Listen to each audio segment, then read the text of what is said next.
Un CERFA, c'est quoi au juste? Un CERFA est un formulaire administratif réglementé. Il s'agit d'un imprimé officiel fixé par arrêté ministériel.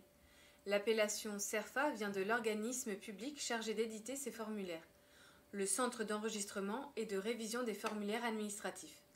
Les entreprises d'au moins 11 salariés sont dans l'obligation d'organiser périodiquement l'élection des membres de la délégation du personnel du comité social économique. Elles sont tenues d'établir, à cette occasion, des PV d'élection suivant les modèles aux normes CERFA proposées et imposées par le ministère. Il faut inscrire la date du premier tour, les horaires d'ouverture et de fermeture du scrutin. Il faut noter le nombre d'électeurs inscrits, le nombre de votants, les bulletins blancs ou nuls. Pour déterminer si le quorum est atteint, il faut prendre en compte les suffrages valablement exprimés et donc écarter les votes blancs ou nuls. Mais comment on le calcule, le quorum? Le quorum est atteint lorsque le nombre de suffrages valablement exprimés est bien égal à au moins la moitié des inscrits. Prenons l'exemple que nous venons de développer. Il y avait 96 électeurs inscrits. Si on le divise par 2, cela fait 48 pour le quorum. Or, il y a 70 suffrages valablement exprimés. En résumé, le nombre de suffrages exprimés, 70, est bien supérieur à 48.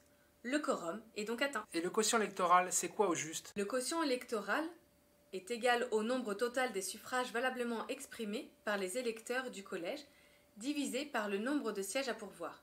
Reprenons notre exemple. Prenons les 70 suffrages exprimés que nous divisons par le nombre de sièges à pourvoir. 4. Cela nous fait donc un quotient électoral de 17,5. Afin de déterminer la moyenne obtenue, il faut diviser le total des voix recueillies par tous les candidats de la liste, soit 183 voix divisées par le nombre de candidats présentés sur cette liste, soit 4 pour la CGT. Pour attribuer les sièges, il faut diviser la moyenne obtenue par chaque liste par le quotient électoral et prendre l'exemple du tableau. Dans notre exemple, il reste 2 sièges à attribuer sur les 4 prévus. C'est à ce moment-là que nous devons appliquer la méthode de la plus forte moyenne.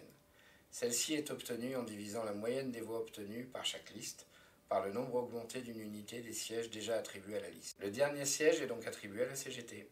Pour être valable, le procès-verbal doit comporter nom et prénom et doit être signé par l'ensemble des membres du bureau de vote. Si le quorum n'est pas atteint, un deuxième tour est organisé avec les dispositions inscrites dans le protocole d'accord préélectoral. Et la représentativité, ça se calcule comment? La représentativité se calcule sur l'ensemble des collèges. Prenons un exemple sur un collège. La CGT réalise 30 voix sur l'ensemble des élus que l'on divise par les 50 votants et que l'on multiplie par 100. On atteint une représentativité de la CGT à 60% et la CFDT fait 40%. Au deuxième collège, la CGT ne présente pas d'élus. Par contre, la CFDT en présente 2. Donc, fait 100% au deuxième collège. Au total, nous voyons bien que la CFDT est majoritaire sur l'ensemble des collèges. Le procès-verbal de carence est rédigé en cas d'absence de candidature si elle a été constatée à la fois au premier et deuxième tour des élections professionnelles, titulaires et suppléants, et que l'instance n'a pas pu être mise en place ou renouvelée.